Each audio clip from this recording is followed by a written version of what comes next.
नमस्कार, आप देख रहे हैं इंडिया वॉइस। मैं हूं आपके साथ जूही सिंह। बुलेटिन की शुरुआत करेंगे, बात करेंगे बड़ी खबर के साथ। बीजेपी एमएलसी प्रत्याशी दारा सिंह चौहान आज करेंगे नामांकन। सीएम समेत बीजेपी के कई नेता हो सकते हैं शामिल और विधान परिषद के लिए आज नामांकन करेंगे दारा सिंह। तो सीएम समेत बीजेपी के कई नेता इसमें शामिल हो सकते हैं और विधान परिषद के लिए आज नामांकन दाखिल करेंगे दारा सिंह। तो बड़ी खबर आपके साथ साझा कर रहे हैं। विधान परिषद के लिए जो है नामांकन दाखिल करेंगे दारा सिंह। बीजेपी एमएलसी प्रत्याशी दारा सिंह चौहान आज नामांकन दाखिल करेंगे और सीएम समेत बीजेपी के कई नेता इसमें शामिल हो सकते हैं। विधान परिषद के लिए आज नामांकन दाखिल करेंगे दारा सिंह।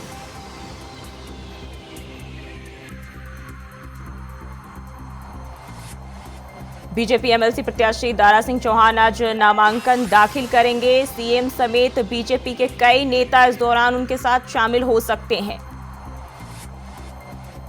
विधान परिषद के लिए नामांकन दाखिल करेंगे दारा सिंह।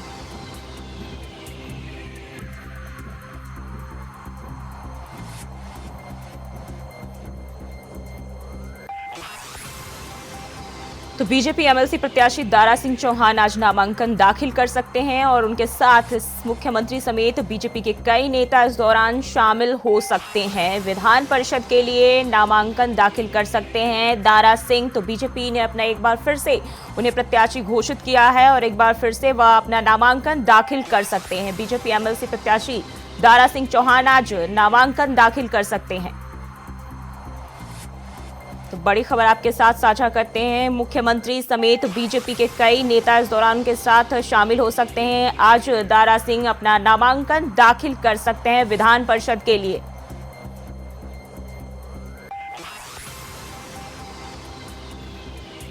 और इसी खबर पर ज्यादा जानकारी के साथ प्रियम पाठक लखनऊ से स्टेट हेड हमारे साथ जुड़ गए हैं। प्रियम, बीजेपी ने दारा सिंह चौहान को उम्मीदवार बनाया है, जिसको लेकर अब उनको योगी मंत्रिमंडल में शामिल किए जाने को लेकर भी अटकलें तेज हो गई है। क्या कुछ जानकारी है? बिल्कुल, देखिए, दारा सिंह चौहान को एमएलसी के तौर पर चूंकि एक सीट खाली हुई थी डॉक्टर दिनेश शर्मा के राज्यसभा सांसद जब वो चुने गए तो उसके बाद से उन्होंने यूपी विधान परिषद की सदस्यता से इस्तीफा दिया था और उसके बाद से ये एक सीट जो थी वो खाली चल रही थी। अब इसको लेकर निर्वाचन आयोग ने नोटिफिकेशन जारी कर चुका है और 30 जनवरी को इस सीट पर जो है वो एमएलसी के लिए मतदान होगा और उसी दिन शाम 5 बजे के बाद इस पे नतीजे आएंगे। हालांकि अगर आप देखें तो बिल्कुल साफ तौर पर जीत जो है तो बीजेपी के ही प्रत्याशी की तय मानी जा रही है और बीजेपी ने प्रत्याशी के तौर पर दारा सिंह चौहान, जो पहले कह सकते हैं 2017 में बीजेपी के साथ में थे, बाकायदा कैबिनेट मंत्री उनको बनाया गया था, वन विभाग की जिम्मेदारी मिली, 5 साल तक वो मंत्री रहे। लेकिन 2022 में विधानसभा चुनाव के समय पर उन्होंने पार्टी जो थी उसको छोड़ दिया था और समाजवादी पार्टी का दामन थामा था। लेकिन घोसी सीट से वो विधायक बने, लेकिन उसके बाद में कुछ चीजें ऐसी रही जो उनको समाजवादी पार्टी से भी इस्तीफा देना पड़ा और उन्होंने अपनी विधानसभा की सदस्यता से भी इस्तीफा दिया और उसके बाद उन्होंने भारतीय जनता पार्टी का दामन थामा था और उसके बाद से लगातार ये कयास लगाए जा रहे थे कि उनको मंत्रिमंडल में शामिल किया जाएगा। एक दारा सिंह चौहान का नाम जो है वो सबसे आगे चल रहा था और दूसरा नाम जो है वो ओमप्रकाश राजभर का। तो फिलहाल कह सकते हैं कि अभी विधान परिषद सदस्य के तौर पर दारा सिंह चौहान को जो है वो प्रत्याशी बीजेपी ने बनाया है और माना जा रहा है कि वो आज अपना नामांकन कर सकते हैं या अगर आज नहीं करते हैं तो कल अपना नामांकन पत्र जो है वो दाखिल करेंगे और उनके इस नामांकन के दौरान उनके साथ में बीजेपी के आला पदाधिकारियों के साथ में मुख्यमंत्री योगी आदित्यनाथ भी जो है वो मौजूद रह सकते हैं। और आज का जो उनका कार्यक्रम था, माना जा रहा था पहले कि आज ही जो है वो नामांकन पत्र अपना दाखिल करेंगे, लेकिन शायद अभी जो सूचना है उसके मुताबिक आज वो नामांकन पत्र अपना दाखिल नहीं कर रहे हैं। अपना नामांकन पत्र जो है वो कल दाखिल कर सकते हैं। जी प्रियम, घोसी विधानसभा सीट के उपचुनाव में मिली करारी हार के बाद इस बार जो है फिर से दारा सिंह चौहान को बीजेपी ने अपना उम्मीदवार बनाया है, दूसरा मौका उन्हें दिया है। तो क्या इस बार उम्मीदों पर खरे उतरेंगे? देखिए, इस बार जो चूंकि चुनाव होना है, जो उपचुनाव हुआ था वहाँ पे वो उपचुनाव में जनता वोट करती है, लेकिन जो विधान परिषद के लिए जो चुनाव होना है उसमें सदस्यों की तरफ से वोट किया जाना है और जो बहुमत है वो बीजेपी के पास में है। तो इसलिए तकरीबन दारा सिंह चौहान की जो जीत है वो सुनिश्चित मानी जा रही है और काफी हद तक इस बात के भी कयास लगाए जा रहे हैं कि उनका निर्विरोध भी चुना जा सकता है, क्योंकि विपक्ष को पता है कि जितनी संख्या उनको चाहिए उतनी सदन में है नहीं। तो ऐसे में अगर वो प्रत्याशी उतारते भी हैं तो उनके प्रत्याशी का जीत पाना काफी मुश्किल होगा और इसीलिए ये माना जा रहा है कि दारा सिंह चौहान निर्विरोध भी चुनाव जीत सकते हैं। जी, खबर ये भी है कि लोकसभा चुनाव से पहले बीजेपी की नजर जो है चौहान वोट पर है और इसको लेकर बीजेपी ने उन्हें फिर से उम्मीदवार बनाया है। बिल्कुल देखिए, अगर बात करें तो पिछड़े वर्ग के एक बड़े नेता के तौर पर दारा सिंह चौहान जो है वो जाने जाते हैं। पूर्वांचल में कई सीटों पे उनका अच्छी पकड़ भी उनकी जो है वो मानी जाती है। तो ऐसे में उसी को ध्यान में रखते हुए बीजेपी ने उनकी घर वापसी जो है वो करवाई है और उसी के चलते ये पूरा कार्यक्रम जो है वो रखा गया है। उनको वापस पार्टी में शामिल कराया गया है, बतौर एमएलसी उतारा जा रहा है और माना जा रहा है अगर यूपी में मंत्रिमंडल का विस्तार होता है तो उनको मंत्री पद से भी नवाजा जाएगा। जी, तो इस बार एक बार फिर से जो है उन्हें बीजेपी ने उम्मीदवार बनाया है और अब आगे क्या संभावनाएं उठ रही है, क्योंकि उनके सियासी भविष्य को लेकर भी सवाल लगातार उठते रहे हैं। देखिए, जैसा कि मैंने बताया कि बड़े कद के नेता के तौर पर रहे हैं, बीजेपी में बड़े जिम्मेदारियां उन्होंने पहले पिछली सरकार में भी निभाई थी। कैबिनेट मंत्री के तौर पर थे, वन विभाग का उनके पास प्रभाग था। तो उसी तरीके से कह सकते हैं अब एमएलसी उनको बनाया जा रहा है। तो इस बात को कयास लगाए जा रहे हैं कि अगर यूपी में मंत्रिमंडल विस्तार होता है 2024 के लोकसभा चुनाव से पहले, तो उसमें एक ओम प्रकाश राजभर का नाम है और दूसरा दारा सिंह चौहान। ये दोनों ही जो कह सकते हैं नेता हैं, उनको योगी के कैबिनेट में या योगी मंत्रिमंडल में शामिल किया जा सकता है। जी प्रियम, बहुत बहुत धन्यवाद आपका तमाम जानकारी के लिए। तो बीजेपी एमएलसी प्रत्याशी दारा सिंह चौहान आज नामांकन दाखिल कर सकते हैं और मुख्यमंत्री समेत बीजेपी के कई नेता इस दौरान उनके साथ शामिल हो सकते हैं। तो ये बड़ी खबर सामने आ रही है। विधान परिषद के लिए आज दारा सिंह अपना नामांकन दाखिल कर सकते हैं।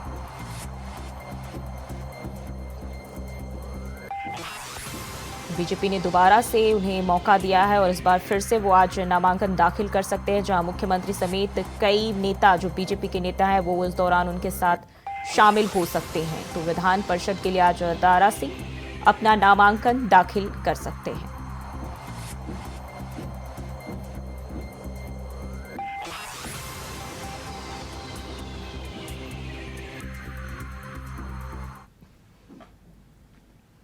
और दिल्ली से बड़ी खबर सामने आ रही है। आज कांग्रेस और समाजवादी पार्टी की बैठक, यूपी में सीट शेयरिंग को लेकर होगी बैठक। आज बैठक में हो सकता है महत्वपूर्ण ऐलान। तो दिल्ली में आज कांग्रेस और समाजवादी पार्टी की बैठक होने वाली है, जहां यूपी में सीट शेयरिंग को लेकर बैठक होगी और इस दौरान जो है बैठक में महत्वपूर्ण ऐलान किए जा सकते हैं। तो एक बार फिर से कांग्रेस और सपा की बैठक होने जा रही है यूपी में सीट शेयरिंग को लेकर। यह बैठक बेहद महत्वपूर्ण मानी जा रही है और दिल्ली में आज इस बैठक का आयोजन किया जा रहा है, जहां कांग्रेस और समाजवादी पार्टी के बीच सीट शेयरिंग को लेकर चर्चा होगी।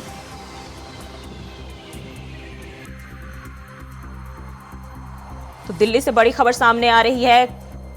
कांग्रेस और सपा की बैठक होने जा रही है और सीट शेयरिंग को लेकर यह बैठक बेहद महत्वपूर्ण बताई जा रही है।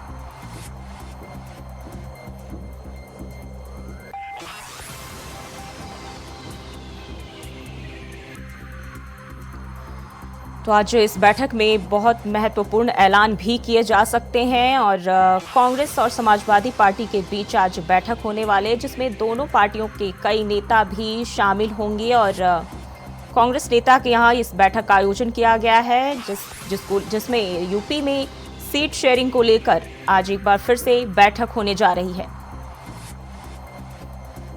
कांग्रेस और समाजवादी पार्टी के बीच यह अहम बैठक है, जहां यूपी की सीटों को लेकर इस दौरान सीट बंटवारे को लेकर चर्चा हो सकती है कांग्रेस और समाजवादी पार्टी के बीच।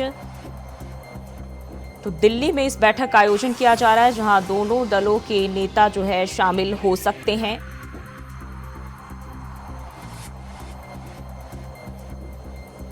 अगर पिछली बैठकों की बात कर ले तो सकारात्मक रही है और एक बार फिर से जो है दिल्ली में कांग्रेस और सपा के बीच बेहद महत्वपूर्ण बैठक होने जा रही है, जिसमें सीट शेयरिंग पर महत्वपूर्ण ऐलान होने की संभावना बताई जा रही है।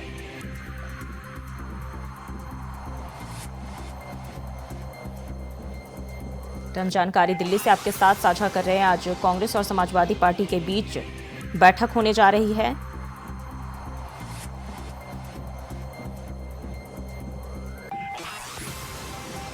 जहां उत्तर प्रदेश में सीट शेयरिंग को लेकर इस दौरान महत्वपूर्ण ऐलान हो सकता है और इसी पर बैठक में दोनों दलों के बीच जो है चर्चा हो सकती है।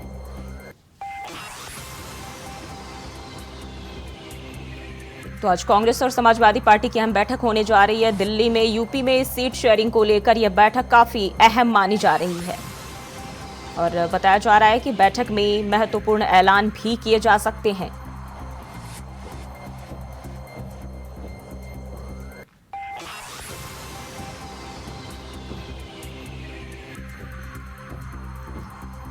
तो दिल्ली से हम जानकारी आपके साथ साझा कर रहे हैं। सपा और कांग्रेस की बैठक होने वाली है और यूपी में सीट शेयरिंग को लेकर यह बैठक का आयोजन इस बैठक का किया गया है, जहां सीट शेयरिंग को लेकर जो है चर्चा होगी। समाजवादी पार्टी और कांग्रेस के नेता इसमें शामिल होंगे।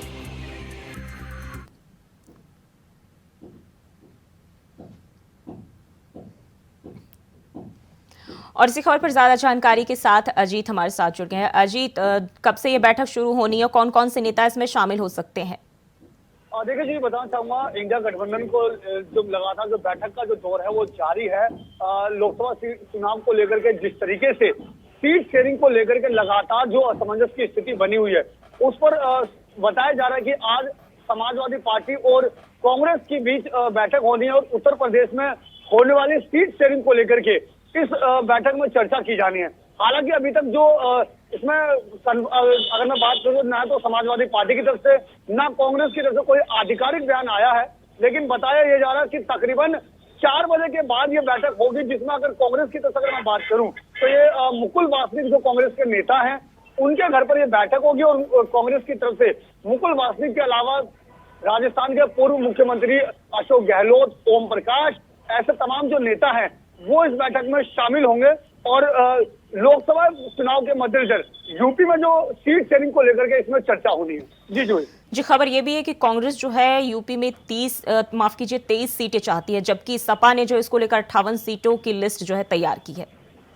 देखिए जो अगर मैं बात करूं उत्तर प्रदेश की, तो उत्तर प्रदेश में 80 लोकसभा सीटें आती हैं और उस 80 लोकसभा सीटों में अगर मैं बात करूं तो कांग्रेस के पास महज 1 सीट है। और जिसके अगर मैं बात करूं समाजवादी पार्टी की, तो समाजवादी पार्टी के पास 5 सांसद 2019 में जीत करके आए थे। तो कहीं ना कहीं साफ तौर पर कहा जा सकता है कि अगर मैं बात करूं तो समाजवादी पार्टी का जो पलड़ा यहाँ पर भारी नजर आता है। और निश्चित तौर पर जिस तरीके से कांग्रेस वहां पर उत्तर प्रदेश में हल्की होती दिखाई दे रही है, तो उसमें कहीं ना कहीं समाजवादी पार्टी की जो भी शर्तें हैं उसमें अगर थोड़ा सा हेर फेर किया जाए तो कहीं ना कहीं समाजवादी पार्टी की शर्तों पर ही कांग्रेस को मानना पड़ेगा। और ये फिलहाल अब देखना ये होगा कि बैठक के बाद क्या तय हो पाता है। जी, खबर ये है कि कांग्रेस जो है समाजवादी पार्टी छोड़कर गए जो उम्मीदवार है, जो नेता है, अब उनको भी कुछ जगहों से वहां उम्मीदवार बनाने की कोशिश कर रही है। देखिए सबसे बड़ी चीज है लोकसभा चुनाव के तहत जो इंडिया गठबंधन जो बनाया गया है वो इसी वजह से बनाया गया। तमाम जो अलग अलग क्षेत्र के जो क्षेत्रीय दल हैं उनको मिलाकर के बनाया गया ताकि उनके जो वहां पर जो सीटें जो जीतने का जो परसेंटेज जो शेयर है वो कहीं ना कहीं इंडिया गठबंधन के पास ज्यादा बढ़ने की जो संभावना है वो हो जाती है। तो इसी के तहत जो कांग्रेस हो या समाजवादी पार्टी हो या अन्य क्षेत्रीय दल हो, वो तमाम ऐसे जो संभावित चीजों पर काम कर रहे हैं जिससे ज्यादा से ज्यादा जो सीटें हैं वो इंडिया गठबंधन के उसमें आए, ताकि आने वाले लोकसभा चुनाव में जो एनडीए है, भाजपा शासित जो सरकार है, उसको हराया जा सके। जी, बैठक में आज महत्वपूर्ण ऐलान किए जाने की बात जो है सामने आ रही, तो क्या लगता है आज इस पर जो है फैसला हो जाएगा? सीट शेयरिंग को लेकर बातचीत बन पाएगी? देखिए जी, इससे पहले जो मीटिंग होनी थी वो किसी कारण से रद्द हो गई थी, तो ऐसे में आज की जो बैठक है ये समाजवादी पार्टी और कांग्रेस की पहली बैठक है और उत्तर प्रदेश में होने वाली सीट शेयरिंग को लेकर के। हालांकि इंडिया गठबंधन भी खुद जो तमाम जो दल हैं वो जल्द से जल्द जो सीट बंटवारे को लेकर के जो स्थिति है उसको साफ करना चाहते हैं, ताकि आने वाले समय में एकजुट होकर के चुनाव की जो न केवल तैयारियां करें बल्कि पूरी शक्ति के साथ चुनावी मैदान में उतरे। ऐसे में तैयारी यही है कि जल्द से जल्द जो सीट शेयरिंग को लेकर के जो मुद्दा है वो खत्म किया जाए। लेकिन जिस तरीके से पहले देखा गया कांग्रेस और आम आदमी पार्टी के बीच जो बैठक हुई, तकरीबन 2 से 3 बैठकों का दौर चला, हालांकि अभी भी जो सीट शेयरिंग को लेकर के जो अंतिम मोहर है उसमें नहीं लग पाई है। तो ऐसे में आज जो कांग्रेस और समाजवादी पार्टी की जो बैठक है वो पहली बैठक है, तो अभी ये अंदाजा लगाना या कुछ भी कह पाना जल्दबाजी होगा कि आज अंतिम मोहर लग पाएगी या नहीं।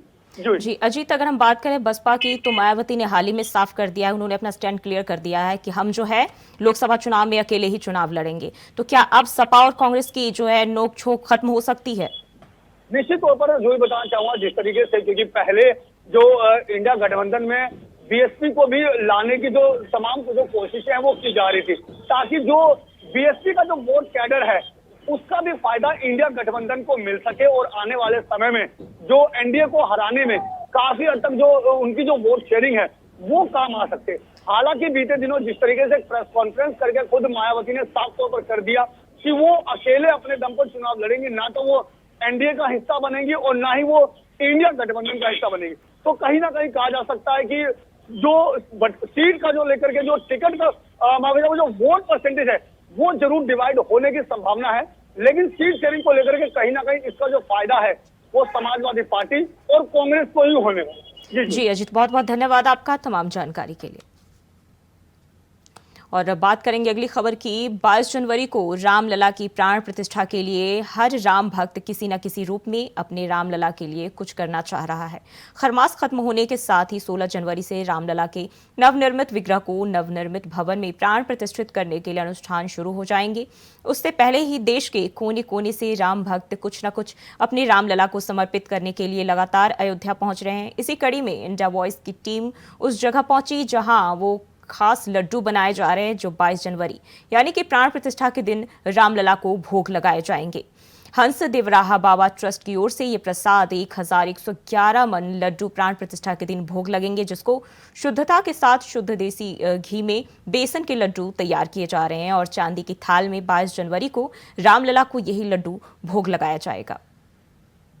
22 जनवरी के ऐसी तारीख जिसको राम भक्त सदियों तक भूल नहीं पाएंगे। भगवान राम 22 तारीख को प्राण प्रतिष्ठित होकर अपने नवनिर्मित विग्रह में विराजमान होंगे। ऐसे में तरह तरह के तैयारियां चल रही हैं, तरह तरह से बिल्कुल लोग अपने राम उत्सव को मना रहे हैं। ऐसे में हम मणिराम दास छावनी ट्रस्ट में ही मौजूद हूँ, जहाँ पर आप बिल्कुल साफ तौर से कैमरे में बिल्कुल आप देख पा रहे होंगे कि किस तरह से ये जो बिल्कुल बेसन और ये बिल्कुल देसी घी के लड्डू बिल्कुल बनाए गए हैं, जो लगभग टिफ़िन में आप बिल्कुल बाकायदा देख पा रहे होंगे कि यही वो लड्डू हैं जिनका भोग भगवान राम को लगेगा। उसके बाद पूरे अयोध्या ही नहीं पूरे भारत में इस लड्डू का भी वितरण किया जाएगा।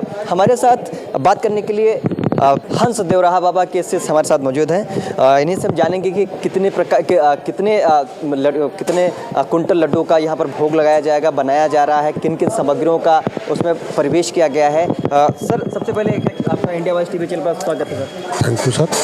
सर, ये बताइए कि लगभग कितने कुंटल लड्डू का आपको? ये अपना अमित विभूति श्री देवरा हंस बाबा है, ट्रस्ट है अपना विंध्याचल के अंदर, उनके द्वारा ये लड्डू का पूरा बनाया जा रहा है। इसमें किसी का कोई सहयोग नहीं है, सिर्फ ओनली भक्तों का, जो बाबा के शिष्य उनका सहयोग है।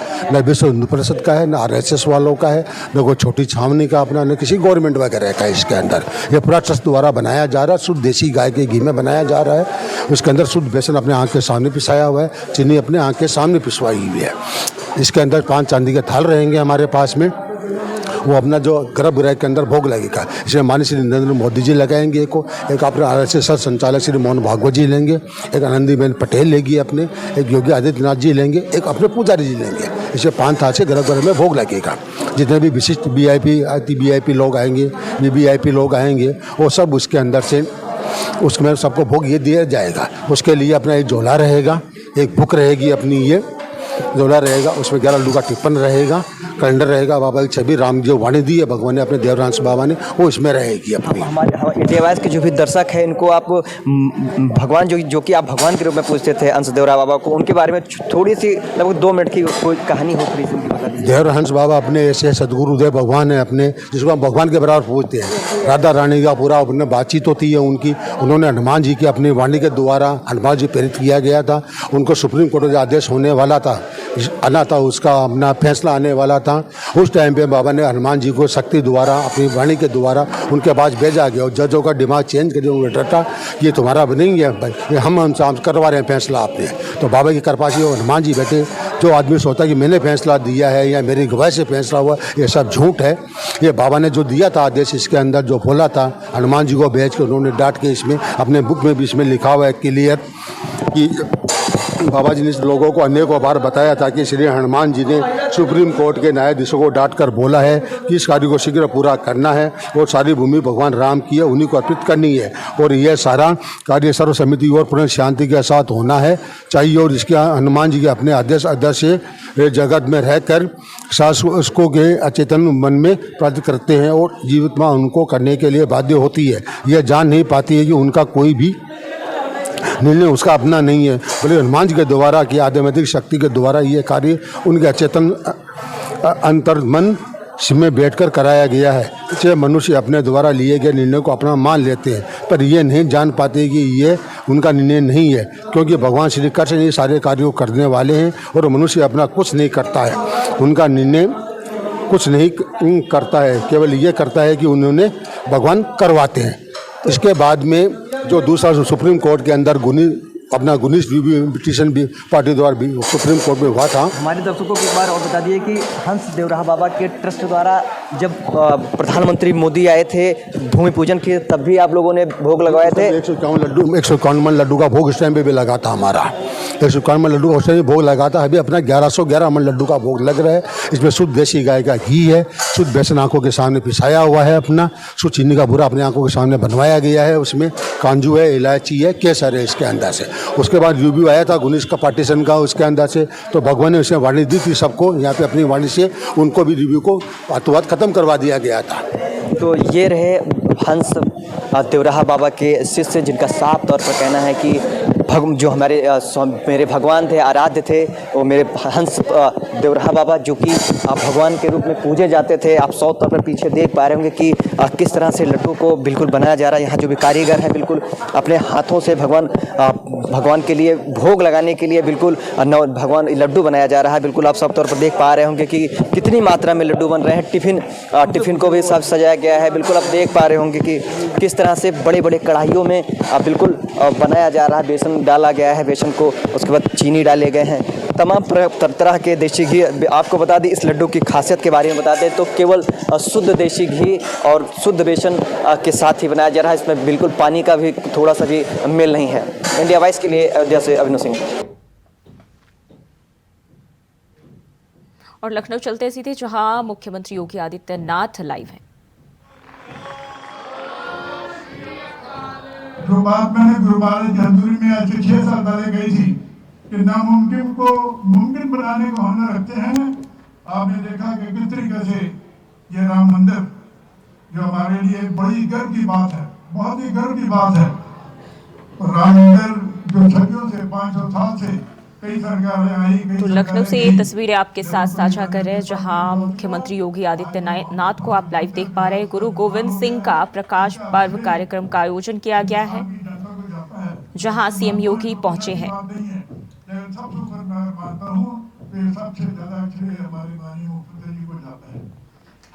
प्रकाश पर्व पर कार्यक्रम का आयोजन किया गया है, जहां उत्तर प्रदेश के मुख्यमंत्री योगी आदित्यनाथ कार्यक्रम में शामिल हुए। उनके साथ अन्य कार्यकर्ता भी इस दौरान नजर आ रहे हैं। साथ ही ये तस्वीरें हम आपके साथ लखनऊ से साझा कर रहे हैं।